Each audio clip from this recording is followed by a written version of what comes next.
안녕하십니까. 건축시공 현장 실무 제2차 시 강의를 시작하겠습니다.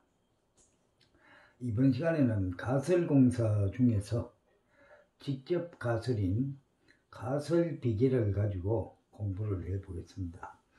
사실은 가설 비계가 굉장히 중요한 역할을 합니다. 목조주택이든 콘크리트 주택이든 또 철골조 주택이든 외부 작업을 하게 되면은 반드시 작업자들이 작업 발판을 설치하고 작업을 해야 합니다. 자, 가설 비계에는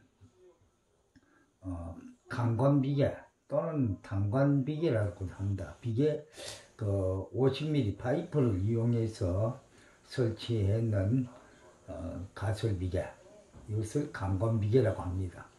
또 일명 아시바라고도 하지요.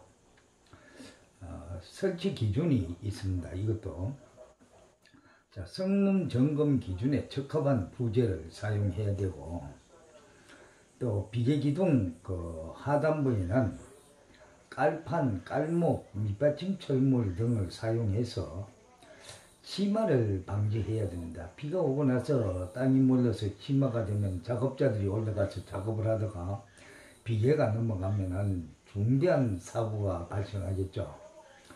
그 다음에 기둥의 간격은 띠장 방향으로 1.5에서 1.8m 이내 간격이라 하고, 장선 방향으로는 1.5m 이하로 하는 겁니다. 자, 첫 번째 띠장은 지상에서 2m 이하를 하고, 그 위에 띠장은 간격은 1.5m를 합니다. 왜 그러냐면 첫 번째 띠장은 항상 바닥에 작업자들이 통로가 되겠죠. 우리 통로가 통로의 기준은 2m 이하에는 어떠한 장애물도 있으면 안 되도록 되어 있습니다. 작업자들이 가다가 다칠 수가 있기 때문에. 또 비계 기둥 간격이 1.8m 이내일 때는 우리 조적을 쌓거나 돌을 붙일 때 물건을 많이 올리게 되는데, 적재 하중은 400kg을 초과하지 말아야 합니다. 강간 파이프가 휘어서 자굴되거나 할 수가 있기 때문에. 벽 이음은 수직 수평 5m 이내로 이렇게 벽 이음을 하도록 되어 있습니다. 자, 그러면은 자, 우리 기둥의 사진을 보고 설명을 잠깐 드리도록 하겠습니다. 현재 보이는 이것들이 다 기둥이죠. 기둥 하단부에는 깔판, 깔목, 밑받침 철물을 사용해서 치마 방지를 해야 되고, 그 다음에 이 띠장, 자, 우리 띠장이 이렇게 쭉 되어 있는데, 이것이 띠장이고, 그 다음에 중간 난간대, 상부 난간대, 이와 같이 되어 있죠. 그 다음에 여기서 이 장선 방향으로 이 간격은 보통 900으로 많이 하는데, 넓어도 1500 이내 해야 된다. 그러니까 안에 기둥과 바깥의 기둥 사이 간격을 얘기하는 겁니다. 사이 간격.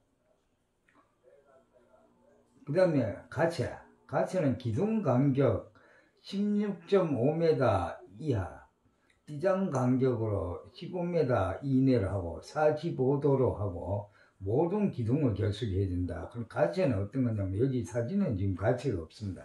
가채는 45도로 각도로 이렇게 커서를 보면은 이 방향으로 쭉 갖다 길게 되고, 기둥마다 다 엮어서 비계가 좌골되는 걸 방지하는 걸 가채라고 한다.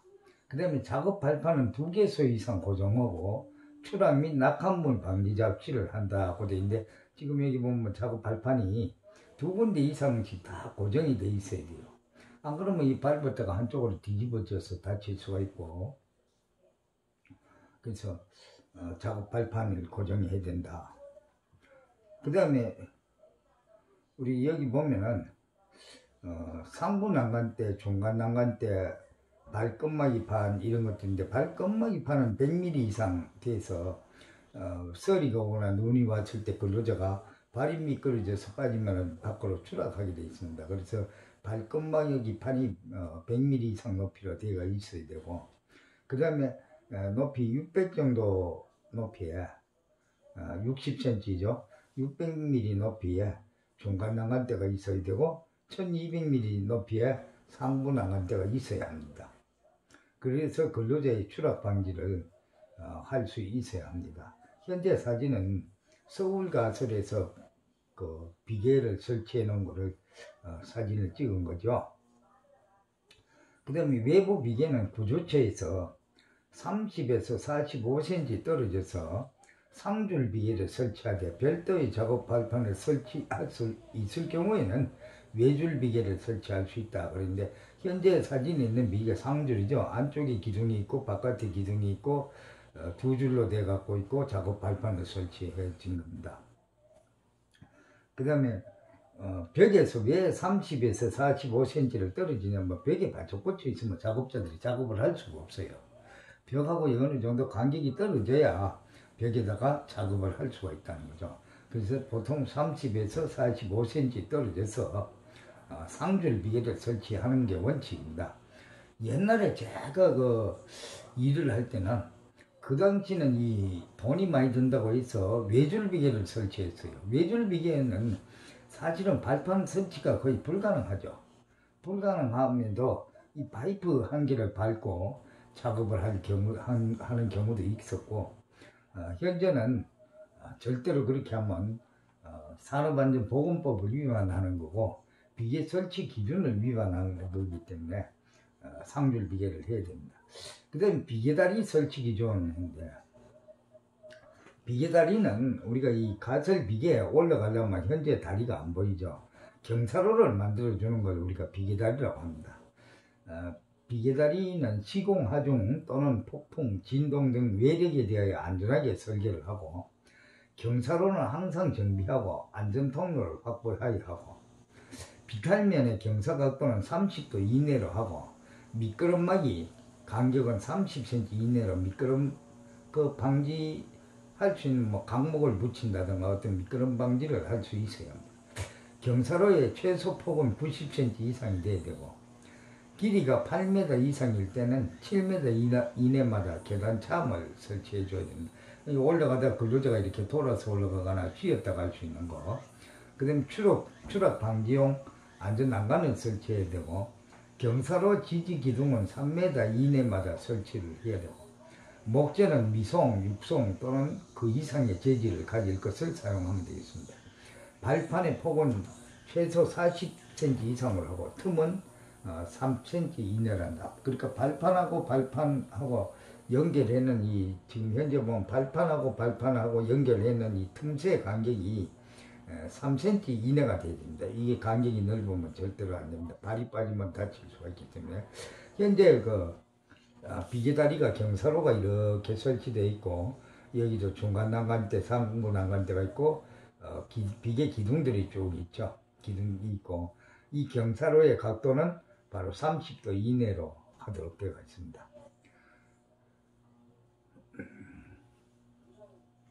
그 다음에 우리가 강관틀 비계라는 게 있는데, 이걸 갖다 BT 비계 또는 현장에서 PTR 지바 이렇게 얘기하는데, 설치 시 준수사항, 요거는 강관틀이라고 해서 조립하는 거죠. 비계 기둥 하단부에는 치마 방지 및 이동식의 경우에는 제동장치를 사용할 거예요. 밑에 바퀴 달아서 이동식으로도 많이 사용하죠, 실내에서. 그 다음에 이동식 바퀴의 지름은 최소 12.5cm 이상으로 하고, 전도 방지 장치, 아웃트리거를 설치해야 합니다. 그러니까 누가 와서 밀어도 안 넘어갈 수 있도록.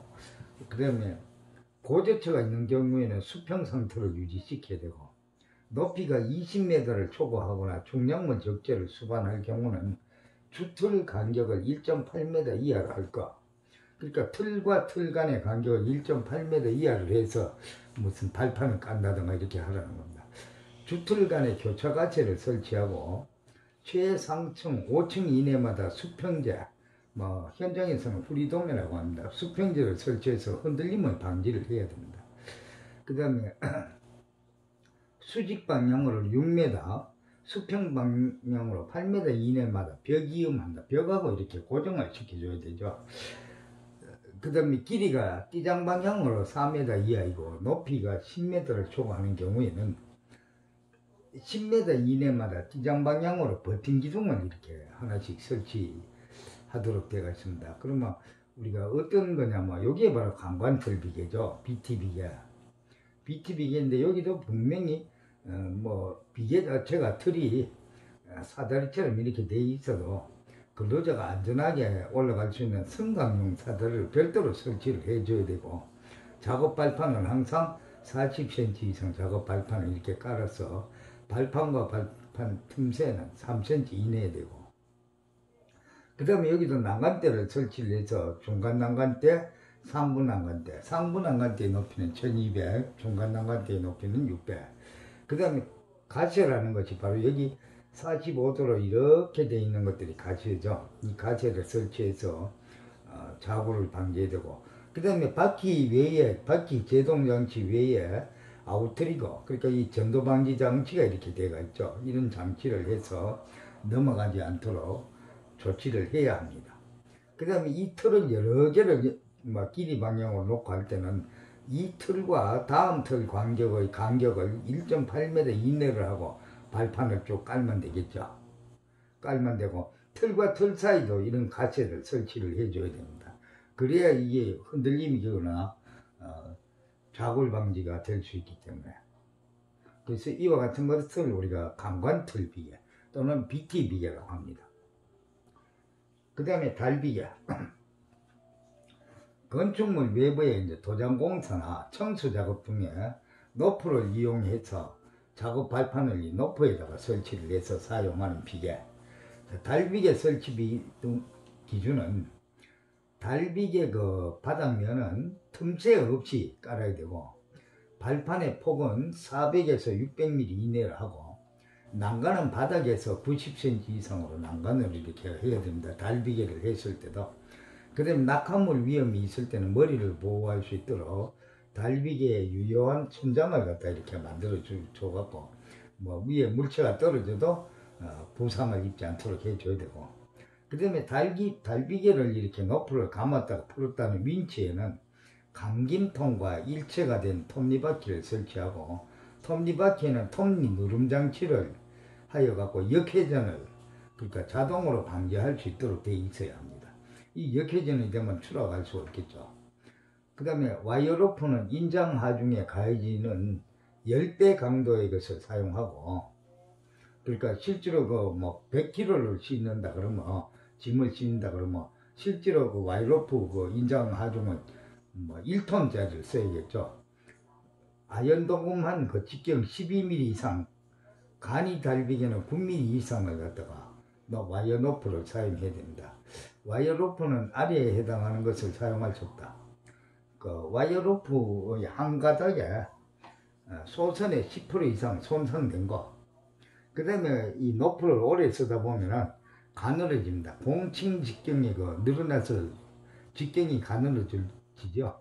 7% 이상 감소한 거, 그 다음 변형되었거나 부식된 거, 와이어 로프를 걸 때는 와이어 로프용 부속 철물을 갖다 사용해서 걸어야 합니다. 그 다음에 달대비계라는 게 있는데, 달대비계는 어떤 걸 얘기하냐면, 우리가 철골 작업할 때 안전하게 작업할 수 있도록 노프를 이용하여 작업 발판을 설치하는 비계를 우리가 달대비계라고 하는데, 달대비계는 그 엣지빈 기둥을 세워놓고 또 엣지빈 볼을 갖다가 걸 때 뭐 용접을 하거나 아니면 고력 볼트로 갖고 접합을 할 때 사람이 올라설 데가 없기 때문에 달대비계를 설치해 놓고 올라가서 하죠.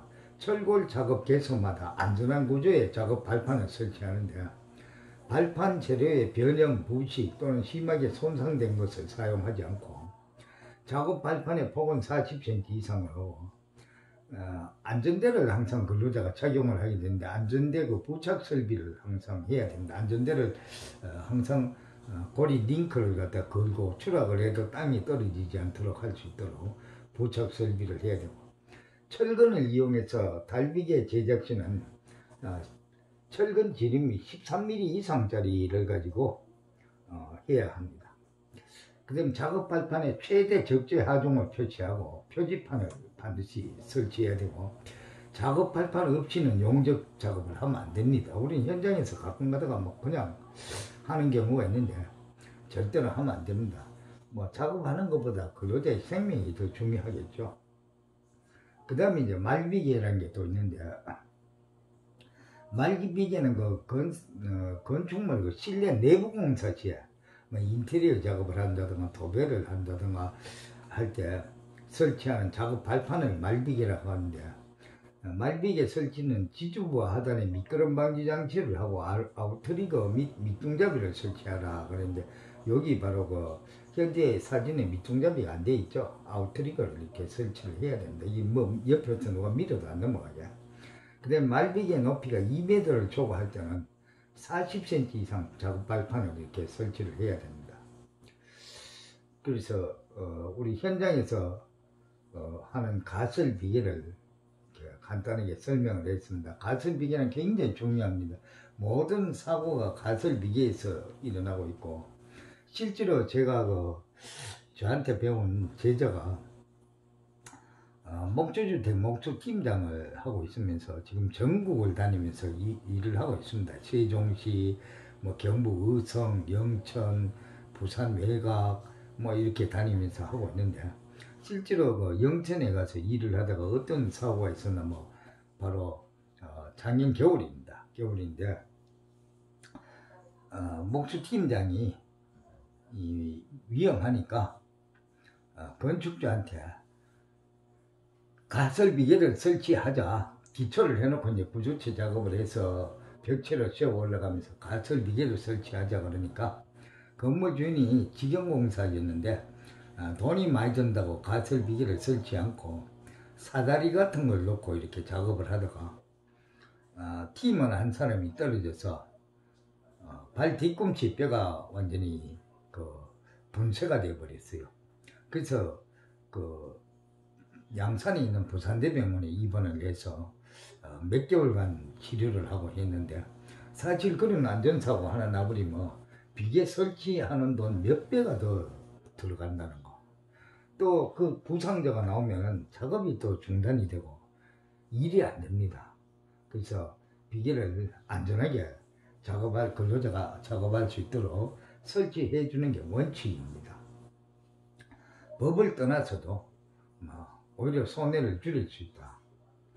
그 다음에 이제 기준점, 우리가 이제 기준점도 직접 가설 공사 중에 하나죠. 기준점을 벤치마크라고 하고 규준틀이 또 있습니다. 규준틀은 목조들이 야리가다라고 하는 거죠. 기준점은 건축공사 중에 높이의 기준이 되도록 건축물 인근에 설치하는 표식이라고 하는데, 바라보기 좋고 공사의 지장이 없는 곳에 설치하고, 건물 부근에 2개소 이상 지반면, 그러니까 GL에서 0.5에서 1m 정도 위치에 설치하는 것이 일반적이나, 경우에 따라서는 경계석이나 고목나무, 옹벽 등에 설치하기도 한다고 했습니다.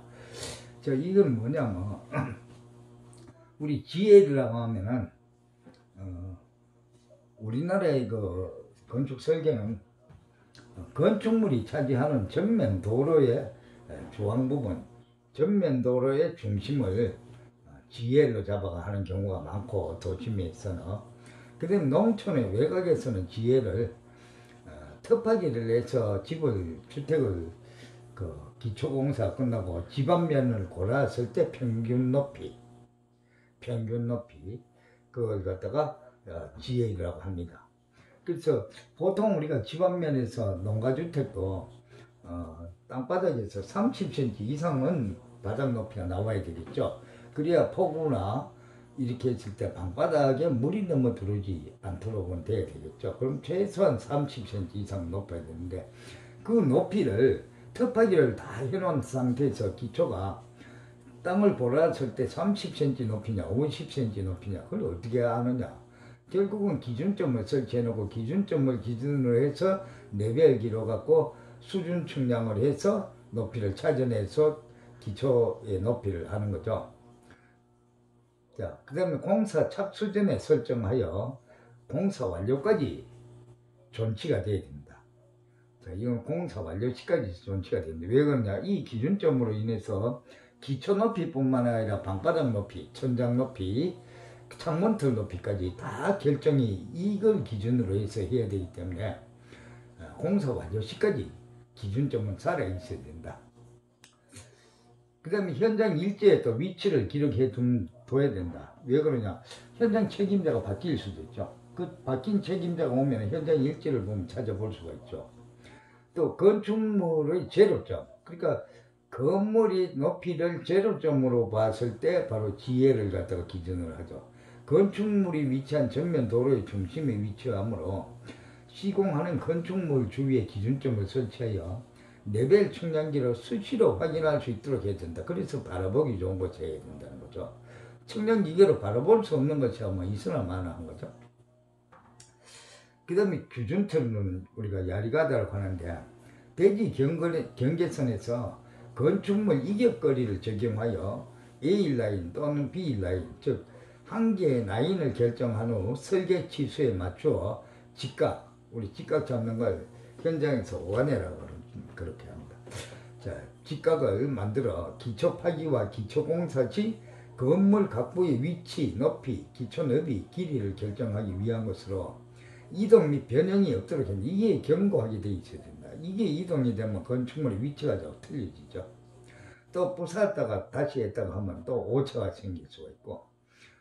자, 우리가 대지 경계선에서 외부에 대지 경계선이 이렇게 있으면 대지 경계선에서 2m만 2m 떨어져서 기준틀에 못을 박아서 실을 친 다음에 또 직각 방향으로 길이 방향에 얼마 떨어진다는 배치도에 나와 있는 거를 띄워서 직각 방향으로 직각을 잡아서 우리가 건축물의 위치를 갖다가 실을 쳐갖고 땅바닥에 이렇게 표시를 해줘야 하겠죠. 그래야만 우리 장비이사가 터파기를 할 수도 있고, 터파기 하면서 기준틀이 망가지거나 파손되거나 이동하는 방법으로 해서는 안 되겠죠. 자, 이와 같이 기준틀을 설치해서 작업을 하게 됩니다. 작업을 하게 되는데 굉장히 중요한 겁니다. 이 부분을 잘못해서 기초를 드러내는 경우도 있고, 또 직각을 잡을 때는 우리 3, 4, 5 법칙이나 피타고라스 정의, 그러니까 대각선 길이, 이 대각선 길이와 이쪽 길이가 5m고 이 대각선 길이가 8m라 그러면 5m하고 8m 줄자를 마주치는 데를 찾으면은 직각이 맞는 거죠. 그래서 대각선 길이는 가로제곱 플러스 세로제곱분의 루트를 하면 대각선 길이가 나오고, 그렇지 않고 현장에서 목수들이 3소 법칙도 많이 쓰죠. 자, 이쪽으로 3m, 4m, 5m고, 센치로 90cm, 1m 20cm, 1m 50cm 해서 마주치는데 하면은 직각이 되는 거죠. 이와 같은 방법으로도 많이 하고 있습니다. 하고 있고, 우리가 기준틀에서 못을 박아서 실을 쳐서 직각을 잡아서 한다. 왜 건축물이 그러면 직각이 꼭 맞아야 되느냐? 모든 건축 재료가 직각으로 나옵니다. 직각으로 나오기 때문에 직각이 맞지 않으면은 건축 재료를 전부 재단하거나 하는데 품이 굉장히 많이 들어오고 가고 재료 소모율이 엄청나게 많이 나죠. 그래서 그런 부분을 방지하기 위해서 하는 거예요. 자, 위 그림은 기준틀을 설치하여 대지 위에서 건축물의 위치를 정확하게 표시하여 터파기를 할 때 건축물 중심선에서 벽체 두께를 감안하여 여유있게 한다. 기초공사 완료 시까지 기준틀은 존치되어 있어야 됩니다. 기초 콘크리트 탓을 후에 기준틀에 의하여 먹매김 후 부조체 공사를 하기 때문이다. 실제로 현장에서 기준틀을 이렇게 매놓고 실을 쳐서 이렇게 하는 사진이 남아 있죠. 그래서 굉장히 중요한 부분이다. 그래서 오늘은 여기까지 하고 마치도록 하겠습니다. 자, 수고했습니다. 다음 시간에 3, 4시 강의에서 다시 뵙도록 하겠습니다.